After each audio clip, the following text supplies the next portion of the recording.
నమస్కారం. CCC digital 230 news bulletin కి స్వాగతం. ముందుగా వార్తల్లోని ముఖ్యాంశాలు. ప్రతి ఒక్కరూ వయోవృద్ధులను గౌరవంగా చూడాలి. Senior citizens forum for better society దశాబ్ది వార్షికోత్సవంలో Bhimavaram MLA Anjubabu, high court retired judge Seshasai. ప్రజా సమస్యల పరిష్కార వేదికలో అందిన అర్జీలను త్వరితగతిన పరిష్కరించండి. అధికారులకు కాకినాడ జిల్లా కలెక్టర్ షణ్మోహన్ ఆదేశాలు. విజయవాడలో పార్టీ జిల్లా విస్తృత సమావేశంలో పాల్గొన్న APCC chief YS Sharmila, Congress పార్టీకి పూర్వ వైభవం తీసుకువచ్చేలా అడుగులు వేస్తామని వెల్లడి. కూటమి ప్రభుత్వ ఏడాది పాలనలో మోసాలపై బుద్ధి చెప్పేందుకు జనం సిద్ధం. తొలి అడుగు ఇంటింటికి తెలుగుదేశంపై వైసీపీ మాజీ ఎమ్మెల్యే సుధాకర్ బాబు ఫైర్. 2047 నాటికి భారతదేశం అన్ని రంగాల్లో అభివృద్ధి సాధించాలన్న వికసిత్ భారత్ 2047 నినాదం కేవలం కల కాదని, దేశ ప్రజలందరి బాధ్యత అని నీతి ఆయోగ్ సభ్యుడు పద్మభూషణ్ డాక్టర్ వికే సారస్వత్ స్పష్టం చేశారు. వికసిత భారత్ లక్ష్యాల సాధన కోసం ప్రభుత్వం వివిధ రంగాల్లో పరిశోధన మరియు అభివృద్ధి కోసం 1.27 లక్షల కోట్లకు పైగా వ్యయం చేస్తోందని, ప్రతి విద్యార్థి, పరిశోధకుడు, కళాశాల, విశ్వవిద్యాలయం, పారిశ్రామికవేత్త ఈ లక్ష్య సాధనలో స్ఫూర్తిగా భాగం కావాలని నీతి ఆయోగ్ సభ్యుడు పద్మభూషణ్ డాక్టర్ వికే సారస్వత్ పిలుపునిచ్చారు. రాజానగరంలోని గోదావరి గ్లోబల్ యూనివర్సిటీలో వికసిత భారత్ 2047 కోసం పరిశోధనలు మరియు ఆవిష్కరణలు అంశంపై 2 రోజుల పాటు జాతీయ సదస్సు జరిగింది. కేంద్ర, రాష్ట్ర ప్రభుత్వాల సహకారంతో జరిగిన ఈ సదస్సులో దేశవ్యాప్తంగా ఉన్న శాస్త్రవేత్తలు, విద్యావేత్తలు, పరిశ్రమ ప్రతినిధులు, యువత, విద్యార్థులు పాల్గొన్నారు. స్వతంత్ర భారత శతాబ్ది సంవత్సరం నాటికి భారత్ను పూర్తి స్థాయిలో అభివృద్ధి చెందిన దేశంగా మార్చే దిశగా విద్య, పరిశోధన మరియు ఆవిష్కరణ వ్యవస్థలను మెరుగుపరిచే లక్ష్యంతో ఈ సదస్సును నిర్వహించారు. ఈ సదస్సులో ముఖ్య అతిథిగా పాల్గొన్న సారస్వత్ ప్రారంభోపన్యాసం చేస్తూ కేంద్ర ప్రభుత్వం అమలు చేస్తున్న వివిధ కార్యక్రమాల గురించి వివరించారు. Godavari global university chancellor KVV Satyanarayanaraju మాట్లాడుతూ, కేంద్ర రాష్ట్ర నాయకత్వం ద్వారా దేశం త్వరలోనే వికసిత భారత్ లక్ష్యాన్ని చేరుకుంటుందనే విశ్వాసాన్ని వ్యక్తం చేశారు. Pro chancellor K Sasikiran Varma మాట్లాడుతూ, ఆత్మ నిర్భర్ భారత్ అనేది మిషన్, వికసిత భారత్ అనేది విజన్, రెండూ పరస్పరం పటిష్టంగా కలిసి దేశాభివృద్ధిని ముందుకు తీసుకెళ్తాయన్నారు. Seminar convener Shishir Sahu, university ఉపకులపతి డాక్టర్ వు Chandrasekhar, AICTE vice chairman doctor Abhay Jere, ప్రభుత్వ మాజీ ప్రధాన కార్యదర్శి డాక్టర్ సమీర్ శర్మ తదితరులు పాల్గొని ప్రసంగించారు. సదస్సులో సుస్థిర అభివృద్ధి, పరిశోధన, వాణిజ్యీకరణ, గ్రీన్ టెక్నాలజీ వంటి అంశాలపై చర్చలు జరిగాయి. వివిధ విశ్వవిద్యాలయాల డీన్లు, డైరెక్టర్లు, ప్రిన్సిపల్, విభాగాధిపతులు, అధ్యాపకులు, పరిశోధకులు, విద్యాసంస్థల ప్రతినిధులు పాల్గొన్నారు. ఈ సందర్భంగా GGU, TiE Global, Vagdhani foundation, green TERI foundation, school of planning and ఆర్కిటెక్చర్లతో అవగాహన ఒప్పందాలు కుదిరాయి.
body in the country, works with the Prime Minister of India.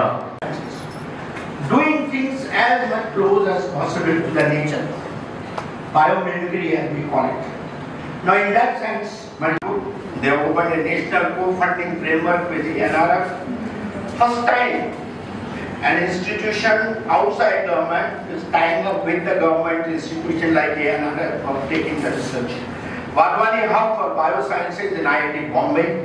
Basic idea is to bridge the traditional silos between ప్రతి ఒక్కరూ వయోవృద్ధులను గౌరవంగా చూడాలని, వయోవృద్ధులు ఆరోగ్యం ఎప్పుడూ కాపాడుకోవాలని రాష్ట్ర public accounts committee chairman MLA Pulaparthi Ramanjaneyulu అన్నారు. పశ్చిమ గోదావరి జిల్లా భీమవరం బ్యాంక్ కాలనీలోని శ్రీకృష్ణదేవరాయ కళ్యాణ మండపంలో సోమవారం senior citizens forum for better society దశాబ్ది వార్షికోత్సవాన్ని నిర్వహించారు. ఎమ్మెల్యే అంజుబాబు, హైకోర్టు రిటైర్డ్ న్యాయమూర్తి ఆకుల శేషశాయి జ్యోతి ప్రజ్వలన చేసి కార్యక్రమాన్ని ప్రారంభించారు. ఈ సందర్భంగా ఎమ్మెల్యే మాట్లాడుతూ వయోవృద్ధుల సంక్షేమం అందరి బాధ్యత అని, వయోవృద్ధులంటే చిన్న పిల్లలతో సమానమని, చిన్న పిల్లలను చూసుకున్నట్లే వారిని చూసుకోవాలని, కాపాడుకోవాలన్నారు. హైకోర్టు విశ్రాంత న్యాయమూర్తి ఆకుల శేషశాయి మాట్లాడుతూ ఇప్పుడున్న బిజీ ప్రపంచంలో చాలా మందికి తమ కుటుంబాల్లోని పెద్ద వయసు వారిని చూసుకోవడం ఇబ్బందిగా మారుతోందని, ప్రతి క్షణం కంటికి రెప్పలా కాపాడుకోవాలని, అది ప్రాక్టికల్ గా సాధ్యపడకపోవచ్చని అన్నారు. అనంతరం ఎమ్మెల్యే అంజుబాబును సత్కరించారు. కుటుంబానికి పెద్దలు మన కుటుంబాలని ఎలా నడిపించాలి, ఎలా నడవాలి అని తీర్చిదిద్ది వయోవృద్ధులకు వచ్చిన వాళ్ళు. కానీ నేను ఒక మాట చెప్తున్నాను, వయోవృద్ధి వచ్చిన తర్వాత కొంత చేదస్తం పెరుగుతుంది. అది సహజం, వయసుతో పాటు. అది వీలైనంత వరకు మనం తగ్గించుకోవాలి. అవకాశాలన్నీ కూడా పిల్లలకి అప్పచెప్పేయాలి. ప్రతిదీ నేనే చేయాలి, నేనే పట్టుకోవాలి, నేనే చూడాలి, నా చేతిలోనే జరగాలి అనే ఆలోచన తగ్గించుకోవాలి. సీనియర్ సిటిజన్స్గా ముందుగా మీరు ఇది గుర్తించాలి. అంతేకాకుండా మనం ఏదైనా పని చేయాలనుకుంటే ఆ పని నిబద్ధతతో చేయగలుగుతాం, ఆలోచన చేయగలుగుతాం. పెద్దవాడు సమాజానికి చాలా ఉపయోగం. పెద్ద తలకాయ లేకపోతే గురి తలకాయ పెట్టుకుని చేయడాన్ని సాధించింది. పెద్దవారు అంత ఉపయోగం. పెద్దవారి మాటలు గన్నమంతులు, వారి మాటలు, వారి సూచనలు, వారి సలహాలు తీసుకుని పిల్లలు నడవాలి. సీనియర్ సిటిజన్స్లో ఎక్కువ భాగం రిటైర్ అయిపోయిన తర్వాత, ఉద్యోగంలో రిటైర్ అయిన తర్వాత, వయసులో రిటైర్ అయిన తర్వాత, వృద్ధాప్యం వచ్చిన తర్వాత మనకి భగవంతుడు ఈ డ్యూటీ అప్పచెప్తాడు. ఆ డ్యూటీని మనం సక్రమంగా నిర్వర్తించాలి.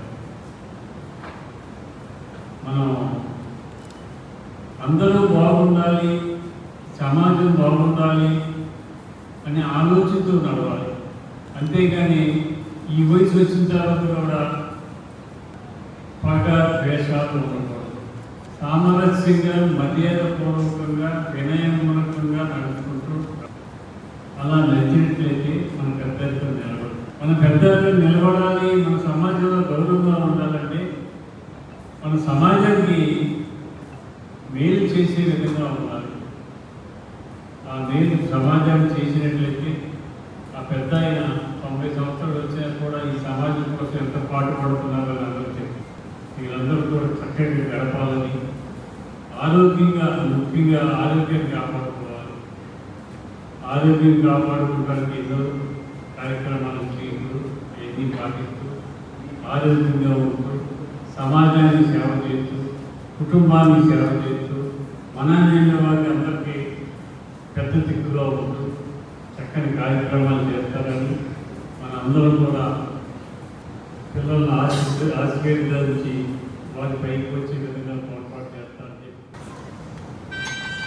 ఒకసారి వారిని ఇచ్చేసి మన కార్యక్రమాన్ని అభినందించినందుకు మీ కర్తాలతో మరొకసారి వారి కృతజ్ఞతలు తెలియజేయాల్సిందిగా కోరుతున్నాను.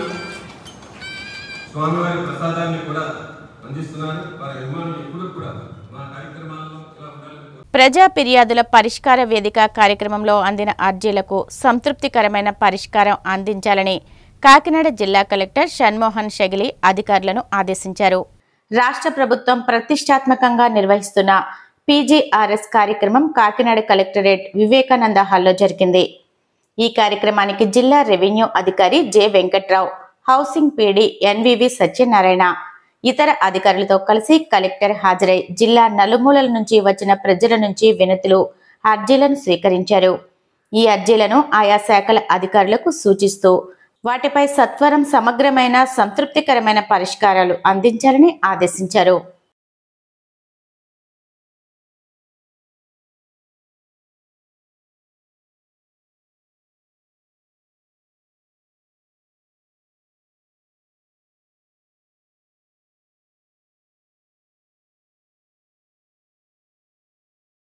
రాష్ట్రంలో కాంగ్రెస్ పార్టీ బలోపేతం కోసం విస్తృత స్థాయి సమావేశం నిర్వహించామని, కార్యాచరణపై ప్రతి జిల్లాల్లో సమావేశం ఏర్పాటు చేశామని, కాంగ్రెస్ పార్టీ నాయకులు, కార్యకర్తలు సూచనలు తీసుకున్నామని ఏపీసీసీ అధ్యక్షురాలు వైఎస్ షర్మిలారెడ్డి పేర్కొన్నారు.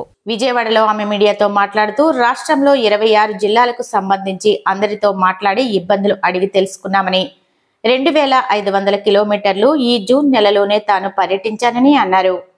ఏపీసీసీ అధ్యక్షురాలిగా అందరితో స్వయంగా మాట్లాడానని, కాంగ్రెస్ పార్టీకి పూర్వ వైభవం తీసుకువచ్చేలా అడుగులు వేస్తామన్నారు. రాష్ట్ర ప్రయోజనాల కోసం పనిచేసే ఏకైక పార్టీ కాంగ్రెస్ అని, బీజేపీ సర్కార్, ప్రధాని మోడీ రాష్ట్ర విభజన హామీలు అమలు చేయలేదని విమర్శించారు. చంద్రబాబు, పవన్ కళ్యాణ్, జగన్మోహన్ రెడ్డిలు బీజేపీని ప్రశ్నించే పరిస్థితిలో లేరని అన్నారు. దాదాపు 2500 కిలోమీటర్లు ఈ జూన్ నెలలోనే నేను పర్యటించాను. కాంగ్రెస్ పార్టీ అధ్యక్షురాలిగా ప్రతి జిల్లాలోనూ వారి సూచనలన్నీ సేకరించడానికి, వారి అభిప్రాయాలను వినటానికి నేనే ప్రతి జిల్లాలోనూ ఈ సమావేశాన్ని ఏర్పాటు చేయడం జరిగింది. నిజంగానే కాంగ్రెస్ పార్టీని బలోపేతం చేసుకోవాల్సిన అవసరం ఎంతైనా ఉంది. ఈ అవసరం ఒక్క కాంగ్రెస్ పార్టీది మాత్రమే కాదు, నిజానికి ఈ అవసరం ఆంధ్ర రాష్ట్రానికి ఉంది. ఈరోజు ఒక కాంగ్రెస్ పార్టీ మాత్రమే రాష్ట్ర ప్రయోజనాల కోసం నిజాయితీతో పోరాటం చేస్తున్న పార్టీ. విభజన హక్కులలో 11 సంవత్సరాలుగా మోడీ గారు, బీజేపీ సర్కార్ కేంద్రంలో ఉండి కూడా ఒక్కటంటే ఒక్క విభజన హామీ కూడా ఇంతవరకు ఆంధ్ర రాష్ట్ర ప్రజల చేతుల్లో పెట్టింది లేదు. మరి అలాంటప్పుడు అధికార పక్షంలో ఉన్న చంద్రబాబు గారైనా, పవన్ కళ్యాణ్ గారైనా, లేక ప్రతిపక్షంలో ఉన్న జగన్మోహన్ రెడ్డి గారైనా ఒక్కరంటే ఒక్కరు కూడా బీజేపీ పార్టీని ప్రశ్నించే స్థితిలో లేరు. ఎందుకంటే వీళ్ళందరూ కూడా బీజేపీకి తొత్తులుగా మారిన వారే, ఏదో ఒక రకంగా పొత్తులు పెట్టుకున్న వారే. జగన్మోహన్ రెడ్డి గారు అక్రమ పొత్తు పెట్టుకున్నారు. ఇక చంద్రబాబు గారు, పవన్ కళ్యాణ్ గారు అయితే ఏకంగా కూటమి కట్టారు. బీజేపీని నిలదీయగలగా ఏకైక సత్తా ఉన్న పార్టీ ఒక్క కాంగ్రెస్ పార్టీగా మాత్రమే మిగిలింది. మరి చంద్రబాబు గారు 11 సంవత్సరాలుగా బీజేపీ మనకు ఒక్కటంటే ఒక్క విభజన హామీ కూడా ఇవ్వని నేపథ్యంలో మోడీ గారు ప్రత్యేక హోదా 10 సంవత్సరాలు ఇస్తామని తిరుపతి సాక్షిగా చెప్పి కూడా దాన్ని విస్మరించారు. అయినా కూడా చంద్రబాబు గారు ఈ రోజుటి వరకు మద్దతు ఇస్తూనే ఉన్నారు. కేంద్రంలో బీజేపీ అధికారంలో ఉంది అంటే దానికి కారణం ఆంధ్ర రాష్ట్ర ప్రజలు వేసిన ఓట్లు. చంద్రబాబు గారు ఆంధ్ర రాష్ట్ర ప్రజలు ఇచ్చిన ఓట్లని, ఎంపీలని, ఈ బలాన్ని తీసుకెళ్లి మోడీ గారికి ఇస్తే ఈరోజు మోడీ గారి సర్కారు నిలబడింది. 11 సంవత్సరాలుగా మోడీ గారు ఏ ఒక్క హామీ నెరవేర్చలేదు. ఇప్పటికీ కూడా పోలవరం ప్రాజెక్టు తీసుకుంటే 45 మీటర్లు కాదు 41 మీటర్లకే నీటి నిల్వ చేయాలి అన్నట్టుగా ఫైనాన్స్ మినిస్టర్ గారు ఆ ఫిగరు మెన్షన్ చేస్తూ దీనికైతేనే ఇన్ని డబ్బులు ఇస్తామని చెప్తే వైసీపీ నుంచి కానీ, టీడీపీ నుంచి కానీ, జనసేన నుంచి కానీ, బీజేపీ నుంచి కానీ ఒక్కరంటే ఒక్క పార్లమెంటేరియన్ కూడా లేదు ఇది పోలవరం ప్రాజెక్ట్ 30 లక్షల ఎకరాలకు నీళ్ళిచ్చే ప్రాజెక్టు, ఈ ప్రాజెక్టు లిఫ్ట్ ఇరిగేషన్ కాకూడదు అంటే 45 మీటర్లో నీటి నిల్వతో కట్టాల్సిన అవసరం ఉంది, 900 మెగావాట్లు విద్యుత్ ఉత్పత్తి చేయాలి అంటే ఇది ఫుల్ కెపాసిటీలో రన్ చేయాల్సిన అవసరం ఉంది. 50 లక్షల మందికి మంచినీటి సౌకర్యం కల్పించాలి అంటే ఈ ప్రాజెక్టు యథావిధిగా చేస్తేనే దీనికి అర్థం ఉంటుంది. 41 మీటర్లకు నీటి కేటాయింపులు, నీటి నిల్వను లిమిట్ చేస్తూ బీజేపీ ఈ నిర్ణయం తీసుకుంటే ఒక్కరంటే ఒక్కరు కూడా, ఒక్క పార్లమెంటేరియన్ కూడా బీజేపీ పార్టీకి ఎదురు చెప్పింది లేదు. పోలవరం ప్రాజెక్టు అట్లా అన్యాయం చేస్తుంటే ఇక రాజధానికి వస్తే రాజధాని పూర్తి నిర్మాణ బాధ్యత కేంద్రానిదైతే, ఇది మన విభజన హక్కు అయితే ఈ రోజు వరకు కూడా రాజధానికి సంబంధించి కేవలం అప్పులే ఇస్తారట. విశాఖ స్టీల్ అయితే ప్రైవేటైజ్ చేస్తారా, ఎప్పుడు చేస్తారు, చేయకుండా ఆపుతారా, ఏ దాని మీద క్లారిటీ లేదు. పార్లమెంటులో సైతం ప్రైవేటైజ్ చెయ్యబోము అని ఇప్పటి వరకు చెప్పలేదు. ప్రైవేటైజ్ చేస్తాము అన్న నిర్ణయాన్ని వెనక్కి తీసుకుంటున్నాము అని ఇప్పటి వరకు ఆంధ్ర రాష్ట్ర ప్రజలకు అష్యూరెన్స్ లేదు. అలాగే విభజన హామీలలో ఏ ఒక్కదానికి కూడా మనకు ఒక్క హామీ కూడా బీజేపీ పార్టీ ఇంతవరకు నెరవేర్చకపోయినప్పటికీ కూడా బీజేపీ ప్రభుత్వం అధికారంలో ఉంది అంటే దానికి కారణం చంద్రబాబు గారు, పవన్ కళ్యాణ్ గారు బీజేపీకి ఇస్తున్న మద్దతు. వాళ్ళు కూటమి కట్టారు కాబట్టి బీజేపీకి వ్యతిరేకంగా మాట్లాడరు. ఇంకోవైపు జగన్మోహన్ రెడ్డి గారు ప్రతిపక్షంలో ఉన్నారు. ప్రతిపక్షంలో ఉండి రాజశేఖర్ రెడ్డి గారు ఏ బీజేపీ పార్టీని అయితే వ్యతిరేకించారో అదొక రైటిస్ట్ పార్టీ కాబట్టి, మతం పేరుతో చిచ్చు పెట్టి ఆ మంటలో చలి కాచుకోవడం బీజేపీ సిద్ధాంతం కాబట్టి రాజశేఖర్ రెడ్డి గారు అన్ని వేదికల మీద బీజేపీని వ్యతిరేకిస్తే అదే బీజేపీ పార్టీకి జగన్మోహన్ రెడ్డి గారు గులాంగిరి చేశారు. మోడీకి దత్తపుత్రుడిగా మారారు. మెడలు వంచి ప్రత్యేక హోదా తెస్తామన్న జగన్మోహన్ రెడ్డి గారు పూర్తిగా తమ మెడలను మోడీకి వంచేశారు. ఇప్పటి వరకు కూడా జగన్మోహన్ రెడ్డి గారు మోడీకి దత్తపుత్రుడుగానే వ్యవహరిస్తున్నారు.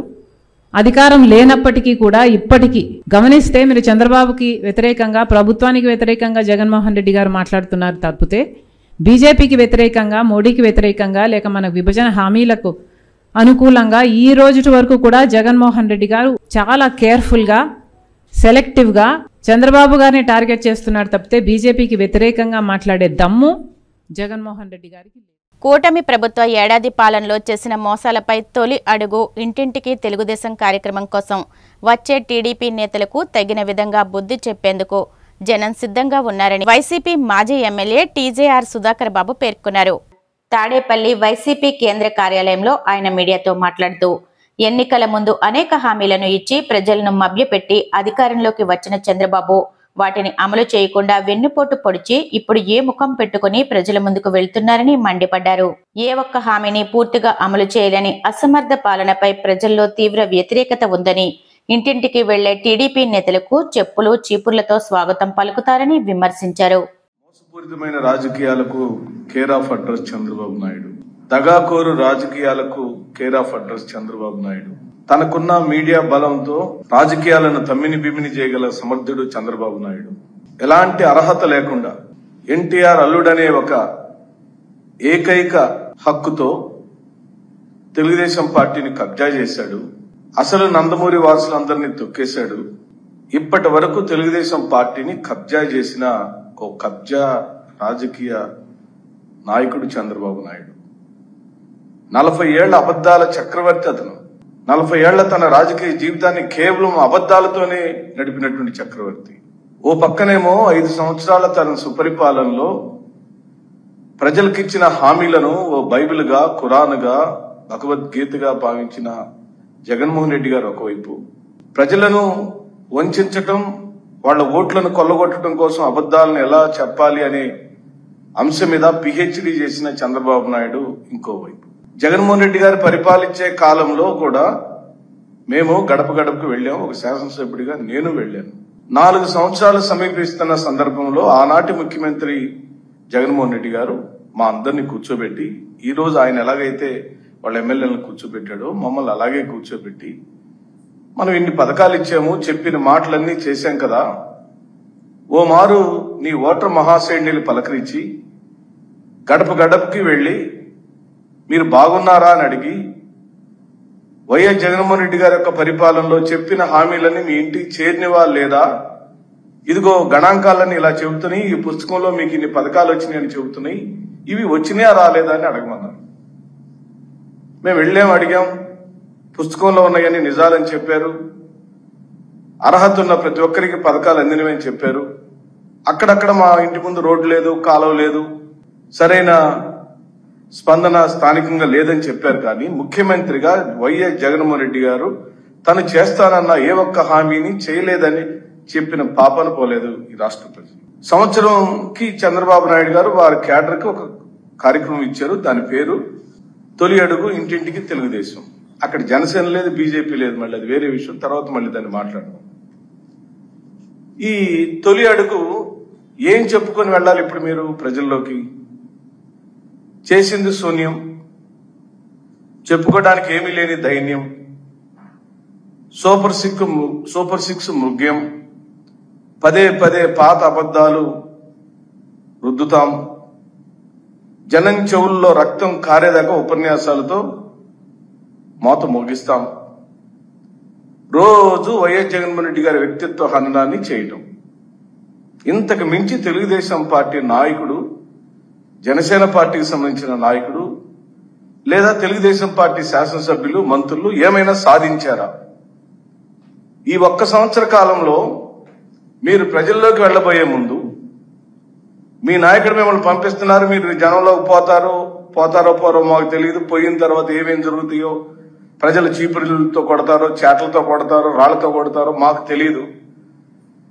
ఎందుకంటే ప్రజల దగ్గరికి మీరు వెళ్ళినప్పుడు సుధాకర్ బాబు ఒక్కడి దగ్గరకో ఏ ఒక్క ఇండివిజువల్ వ్యక్తి దగ్గరకో ఏదన్నా ఒక అంశం మీద వచ్చినప్పుడు తను వ్యతిరేకిస్తాడో తీసుకుంటాడో అది వేరే విషయం. కానీ కోట్ల మంది ప్రజల దగ్గరికి మీరు వెళ్ళినప్పుడు ఆ కోట్ల మంది ప్రజలకి నేను ఒక పని చేస్తానని చెప్పి నువ్వు ఓటు అడిగినప్పుడు, ఈ సంవత్సర కాలంలో నువ్వు ఆ పని చేయనప్పుడు, నువ్వు ఫలానా పని చేస్తానని నన్ను మోసం చేసి నువ్వు గద్దెనెక్కావు కదా, ఈ సంవత్సర కాలం ఆ పని ఎందుకు చేయలేదని రేపు ప్రజలు అడుగుతారు. అది నీకు సాక్షాత్కారం అవుతుంది. ఇది చంద్రబాబు నాయుడు తెలుసుకోవాల్సిన పచ్చి నిజం. నీ మురికి రాజకీయాలకు స్వస్తి చెప్పమని అడుగుతుంది. తిరుపతి జిల్లాలో దళితులను ఆలయంలోకి రానివ్వకపోవడం బాధాకరమని మాజీ డిప్యూటీ సీఎం నారాయణస్వామి అన్నారు. మునుపెన్నడూ తాను ఇలాంటి ఘటనలు చూడలేదన్నారు. స్వతంత్రం వచ్చి ఇన్ని సంవత్సరాలు అవుతున్నా దళితులను ఇంకా అంటరాని వారిగా చూడడం ఎంతవరకు సమంజసమని ప్రశ్నించారు. ఎస్సీ ఎస్టీ పర్టికులర్ ఎస్సీని గుళ్ళకి రానికుండా చేస్తున్నారు. సాక్షాత్తు వెంకటేశ్వర స్వామి ఆయన సతీమణి అయినటువంటి మంగాపురంలో దళితుల్ని గుడి లోపలికి రాలేదని చెప్పేసి ఈ రోజు ధర్నా చేస్తుంటే చాలా సిగ్గుంది. ఓట్లు మాత్రం ఎస్సీ ఎస్టీ బీసీ మైనార్టీ ఓట్లు వేయాలా, మేము ఓట్ల కోసం వస్తున్నాము కానీ కులం పరంగా మమ్మల్ని దూరం చేసే అంటరానితనం ఇంకా పెంపొందించేస్తున్నాడు. 77 సంవత్సరాలు స్వతంత్రం వచ్చినా మా బ్రతుకులు ఎట్లున్నదంటే అంటరాని వాళ్ళగానే చూస్తున్నారు. దీనికి కారణం చంద్రబాబు బాగా తెలుసు. ఇదే ఆదినారాయణ రెడ్డి కూడా ఒకప్పుడు ఈ ఎస్సీలు స్నానం చేయరు, మా ముఖం కడగరు, చదువు లేదు, విద్య లేదని ఆయన చెప్పినప్పుడు చంద్రబాబు ఆయన పైన ఎలాంటి యాక్షన్ తీసుకోవాలా?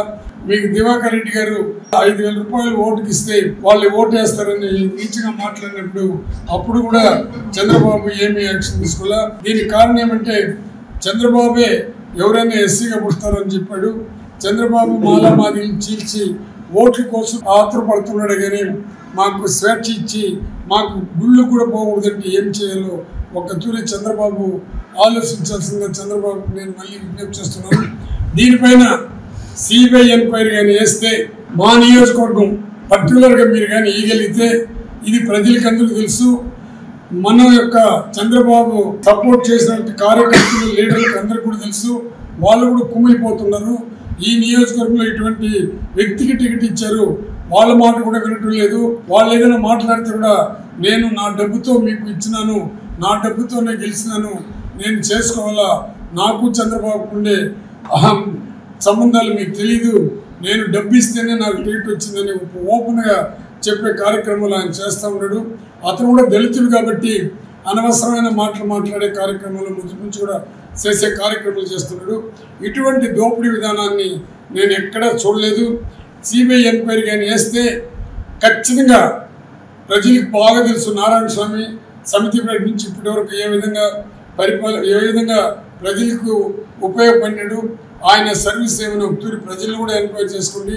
ఇప్పుడు వచ్చిన ఎమ్మెల్యే గారి యొక్క పరిస్థితి, ఏ ఊరికి పోయినా ఏ గ్రామానికి పోయినా ఆయనకి సపోర్ట్ చేసిన వాళ్ళ దగ్గరికి పోతే కూడా ఏం చెప్తారో సిబిఐ ఎంక్వైరీ చేసి దీన్ని, ఎందుకంటే అతను ఒక దళితుడు, అతని పైన నాకు ఎలాంటి కక్ష కార్పణాలు ద్వేషం పగ లేదు. కానీ నా నియోజకవర్గంలో రిజర్వ్ కాన్స్టిట్యున్సీ కాబట్టి ఇప్పటి వరకు దాదాపు 6-7 మంది ఎమ్మెల్యేలుగా వచ్చారు. ఎవరు కూడా ఇటువంటి దరిద్రమైన పనులు చేసి ప్రజల ద్వారా అసహించుకోలేదు. మా నియోజకవర్గం అవినీతి నియోజకవర్గంగా తయారు చేసే కార్యక్రమం చేస్తున్నారు. దీనికి చంద్రబాబు నాయుడు స్పష్టత చెప్పాలా. సనాతన ధర్మాన్ని చెప్పే పవన్ కళ్యాణ్ మాట్లాడేది లేదు. సనాతన ధర్మం అంటే ఎస్సీలు గుళ్ళకి రాకూడదు, ఎస్సీల పాఠశాల లోపలికి పోకూడదు.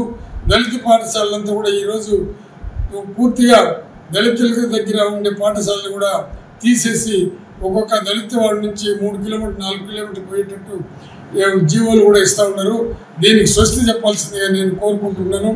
సనాతన ధర్మం అనేది కేవలం హిందూ మతంలో ఈ సనాతన ధర్మాన్ని గురించి పూర్తిగా అవగాహన లేని వాళ్ళు చెప్తున్నారు.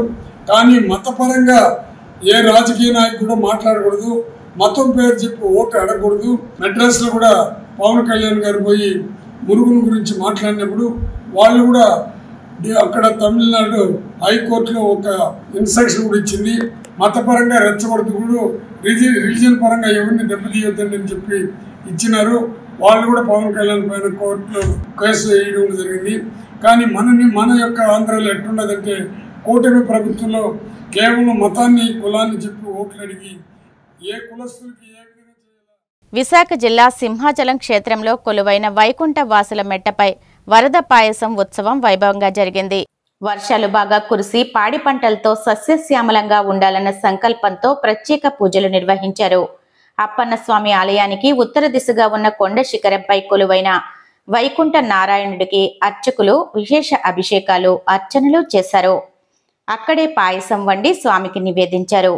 అనంతరం పాయసాన్ని ఆలయం వెనుకవైపు ఉన్న పొర్లు బండపై నుంచి ఒలకబోశారు. భక్తులు ఈ పాయసాన్ని ప్రసాదంగా స్వీకరించారు. ఏటా సింహగిరిపై సువృష్టి వర్షాలు కురవాలన్న సంకల్పంతో వైకుంఠవాసునికి అభిషేకాలు, విరాట పర్వం పారాయణం నిర్వహించడం ఆనవాయితీగా వస్తోందని అర్చకులు తెలిపారు.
జారిపోతారా ముందుకెళ్ళిపోయారు ఆయన.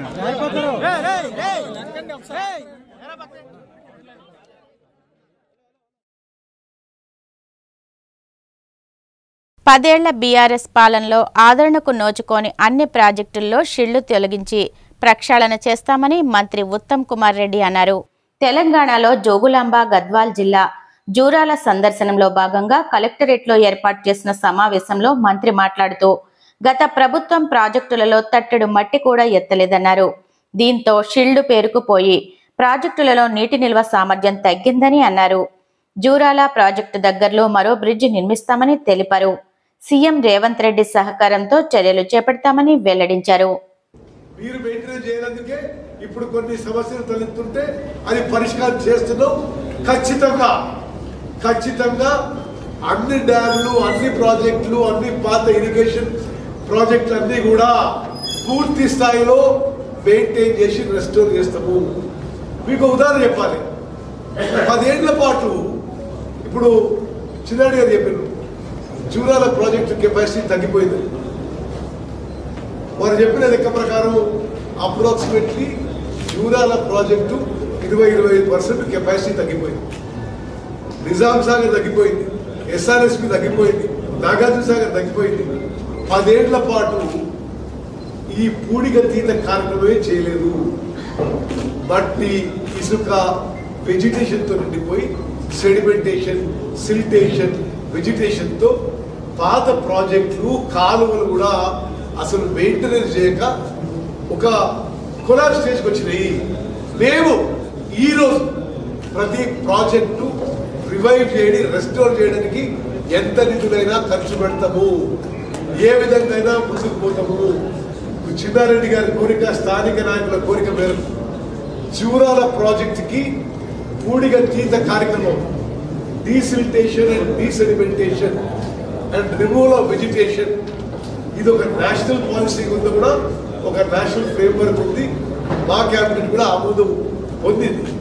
దీన్ని కూడా వెంటనే చేపడతాం. జూరాలని అర్లియర్ ఫుల్ కెపాసిటీని రిస్టోర్ చేయడానికి డీసిల్టేషన్, డీసెడిమెంటేషన్ అండ్ వెజిటేషన్. తెలంగాణ జాగృతి ఆధ్వర్యంలో ప్రవాస తెలంగాణ బిడ్డల సంక్షేమానికి కృషి చేయాలనే ఉద్దేశంతో వివిధ దేశాల శాఖలను, నూతన అధ్యక్షులను ఆ సంస్థ అధ్యక్షురాలు కల్వకుంట్ల కవిత ప్రకటించారు. తెలంగాణ జాగృతి ఆధ్వర్యంలో ప్రవాస తెలంగాణ బిడ్డల సంక్షేమానికి కృషి చేయాలనే ఉద్దేశంతో వివిధ దేశాల శాఖలకు నూతన అధ్యక్షులను ఆ సంస్థ అధ్యక్షురాలు కల్వకుంట్ల కవిత ప్రకటించారు. తెలంగాణ ఉద్యమంలో క్రియాశీలకంగా పనిచేసి రాష్ట్ర సాధన అనంతరం తెలంగాణ అభ్యున్నతికి అంకితమైన సంస్థగా తెలంగాణ జాగృతి నిలిచిందని ఆమె పేర్కొన్నారు. బాధ్యతలు అప్పగించిన వారు తెలంగాణ అభ్యున్నతికి, ఆయా దేశాలలో ఉన్న తెలంగాణ ప్రవాసీల సంక్షేమానికి, సాంస్కృతిక వికాసానికి కృషి చేయాలని సూచించారు. ఈ నియామకాలన్నీ వెంటనే అమలులోకి వస్తాయని తెలిపారు. త్వరలోనే ఆయా దేశాల్లో పూర్తి స్థాయి కమిటీలను ప్రకటిస్తామని ఆమె వెల్లడించారు. సంధ్యా శ్రీనివాస్ గారు నాగోల్ నుండి, మహావీర్ పాండే గారు భువనగిరి నుండి, సిహెచ్ ఆంజనేయులు గారు రామకృష్ణపురం మాజీ సర్పంచ్ భువనగిరి నుంచి, అట్లానే డాక్టర్ వికాస్ గారి, మన రాధాకృష్ణ గారి ఆధ్వర్యంలో జాయిన్ అయినటువంటి మిత్రులందరికీ, రోహన్ అండ్ విపుల్ ఆధ్వర్యంలో జాయిన్ అయినటువంటి టీం అందరికీ, అభిషేక్ రెడ్డి గారి ఆధ్వర్యంలో జాయిన్ అయినటువంటి టీం అందరికీ, మా తమ్ముడు శ్రీకాంత్, తేజ చౌదరి కోఆర్డినేట్ చేసినందుకు వారికి ధన్యవాదాలు. మా లక్కీ ఉన్నాడు, లక్కీకి ధన్యవాదాలు. అట్లనే అజయ్ నాయక్ అండ్ జున్ను ఆధ్వర్యంలో జాయిన్ అయినటువంటి బీరంగూడ నుండి జాయిన్ అయినటువంటి వారి టీం అందరికీ, పంకజ్ షిండే గారికి, ఇక్కడ ముందు ఉన్నటువంటి ఇవాళ జాయిన్ అయినటువంటి విద్యార్థులందరికీ కూడా హృదయపూర్వకంగా నమస్కారాలు. తెలంగాణ రాష్ట్రం నుంచి ఇండియా వైడ్ గా పాపులారిటీ తీసుకొచ్చినటువంటి నాయకులు ఇద్దరు ఉన్నారు. ఒకటి పివి నరసింహారావు గారు, ఆయన ఇండియాకి ప్రైమ్ మినిస్టర్ అయిన తెలంగాణ నుంచి. ఇవాళ ఆయన జయంతి సందర్భంగా పివి నరసింహారావు గారిని మనందరం కూడా తలుచుకోవాలి. వారికి హృదయపూర్వకంగా మన రాష్ట్రానికి, దేశానికి సేవ చేసినందుకు నివాళులు అర్పిస్తా ఉన్నాం చాలా ఘనంగా. తెలంగాణ రాష్ట్రంలో ఒకరు పివి నరసింహారావు గారు ప్రధానమంత్రి అయి మన రాష్ట్రం పేరు నిలబెడితే, KCR garu Telangana was not a separate state. ఒక 20 years ముందు ఎక్కడుందే Telangana was merged in Andhra Pradesh. Pride కోసం కొట్లాడి తెలంగాణను సెపరేట్ స్టేట్ చేసి ఇండియన్ పొలిటికల్ మ్యాప్ మార్చినటువంటి మరొక నాయకుడు కేసీఆర్ గారు.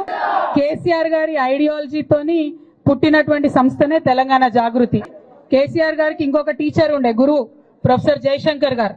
సో ప్రొఫెసర్ జయశంకర్ గారు, కేసీఆర్ గారు, వాళ్ళిద్దరు ఐడియాలజీతోని తెలంగాణ జాగృతి అనే సంస్థ స్టార్ట్ అయింది. అదేదో ఇప్పుడు సంస్థ కాదు, కొత్తగా పెట్టింది కాదు. 2006 నుంచి Telangana Jagruthi is independent organisation. Telangana Jagruthi started in 2006. ఇప్పటి నుండి ఇప్పటి వరకు తెలంగాణ కోసం మాత్రమే పనిచేస్తా ఉన్నాం.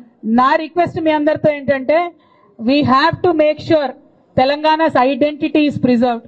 We have to make sure it should be a moment of pride for all of us to say Jai Telangana. ఎట్లా? జై Telangana. If we are greeting anybody, we are saying Jai Telangana. If you are picking up the phone, we are going to say Jai Telangana. If you are talking about anything, Jai Telangana. If you are fighting about anything, Jai Telangana. We should not forget Jai Telangana, even if we forget breathing. ఎందుకు చెప్తున్నా అంటే, just because ఒక 60 years కింద మనం మర్చిపోయినాం కాబట్టి మనల్ని తీసుకెళ్లి ఆంధ్రాలో కలిపేసిండ్రు.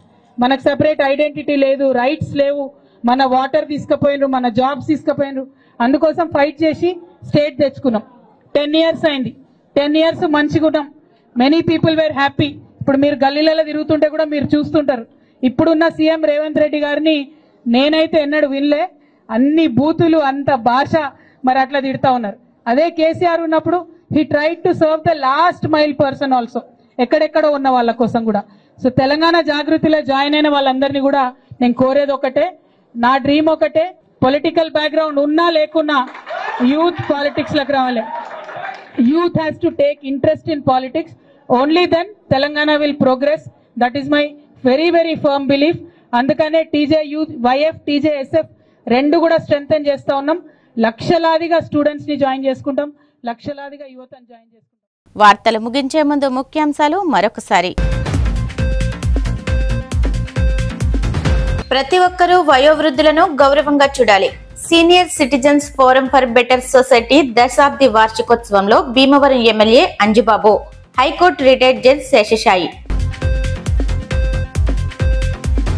ప్రజా సమస్యల పరిష్కార వేదికలో అందిన అర్జీలను త్వరితగతిన పరిష్కరించండి. అధికారులకు కాకినాడ జిల్లా కలెక్టర్ షణ్మోహన్ ఆదేశాలు. విజయవాడలో పార్టీ జిల్లా విస్తృత సమావేశంలో పాల్గొన్న APCC chief YS Sharmila, Congress పార్టీకి పూర్వ వైభవం తీసుకువచ్చేలా అడుగులు వేస్తామని వెల్లడి. కూటమి ప్రభుత్వ ఏడాది పాలనలో మోసాలపై బుద్ధి చెప్పేందుకు జనం సిద్ధం. తొలి అడుగు ఇంటింటికి తెలుగుదేశంపై వైసీపీ మాజీ ఎమ్మెల్యే సుధాకర్ బాబు ఫైర్. ఈనాటి సిసిసి డిజిటల్ 230 న్యూస్ బులెటిన్ ఇంతటితో సమాప్తం. నమస్కారం.